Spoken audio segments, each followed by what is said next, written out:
Hey, everybody, Rouse W. Oker, Go Hills TV, powered by JBS. Wrapping up the weekend, the Warrior Classic. What a thriller to finish. Of course, we don't get the win. We lose 2-1 in double overtime. Lottie Adams with a great goal. Let's start with that, Coach. That was a nice goal. She really placed that ball well. That young lady's got a strong leg. Yeah, absolutely. I mean, she's been working really hard to improve her finishing and to get into those goal-scoring opportunities. And, I'm just happy for her that she was able to walk away with that today.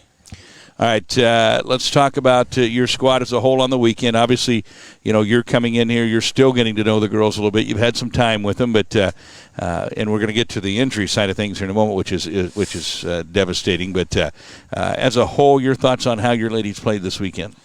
Proud of them. I think we had a much better football performance this second game. I thought for the majority of the game we were the better side against ICC.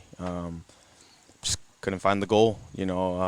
I spoke to Tannen at the end of regulation. I said we shouldn't be in this position. This game should be over. So unfortunately, that's the way the ball rolls sometimes, and you just gotta deal with it.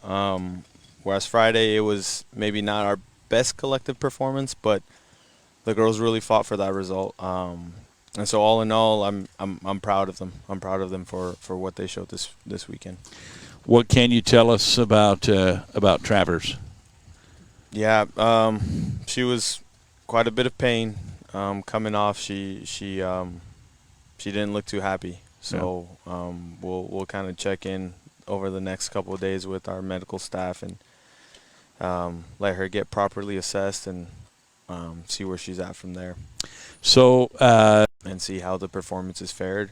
To be honest, I thought they were both good. You know what I mean? The goals that were scored on us this past weekend, they're good goals. They're good strikes outside the 18.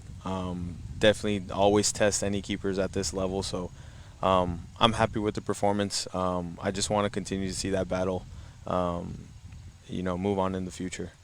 Well, you're going to have a little bit of time here to rest, not much, obviously, but and then a week to practice, and then you're going to go off to Murfreesboro, Tennessee. So what is the logistics? What's a Monday look like after 2 games in 3 days? Well, it was always going to be a day off for the girls. We've been going. We trained yesterday in the game between the day between our 2 games.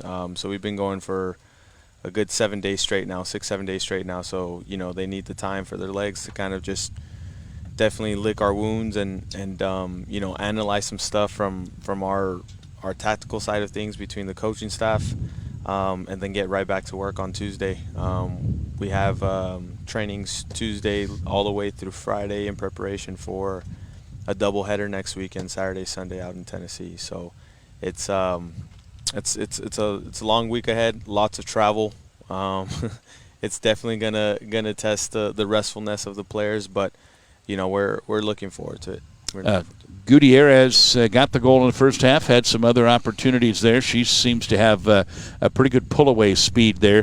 Assess your offense and what you're going to have to do to find some more scoring. Where does she play into that mix? Yeah, no, all our forwards right now, they all have a big part to play. We're looking right now just at 3 weeks in with this group.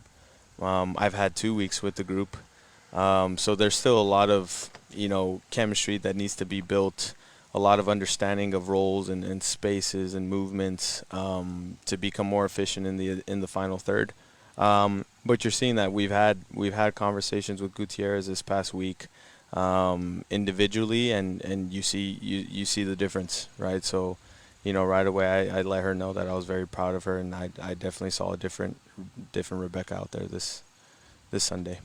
Sasa Numa, we thought, had what could have been a game-winning goal for us. She was offsides. Did you get a good look at it?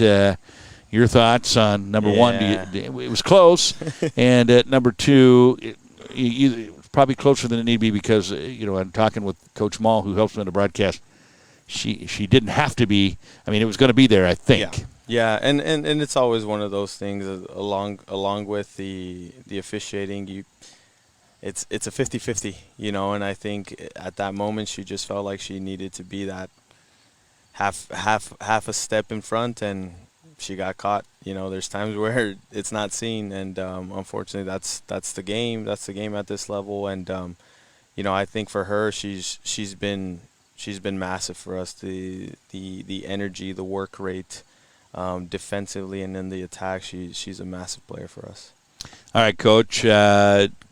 Good weekend all in all. Got some good. It's early, of course. It's all about where you're at the end of the year, and hopefully we can stay healthy. Let's fingers crossed that we get good news for a couple of the girls that have a little bit of a health issue here coming out of the weekend. So let's just hope that we get the best of news for them, and that this team continues to progress like we know you're going to. And sure, you're certainly going to get challenged next weekend in Murfreesboro, Tennessee. I know Motlow is in the rankings, and so it's going to be some good competition there. But all in all, great weekend. Got good weather for the soccer, and we certainly appreciate visiting with you, and good luck down in Tennessee. No. Appreciate Thanks, you. Coach. Appreciate Thank you it. so much. Thank you, guys. That's going to do it for us. The Warriors lose in double overtime 2-1 here against the team from Central Illinois. For the entire crew, I'm Russ W. Oker. We're powered by JBS. So long, everybody.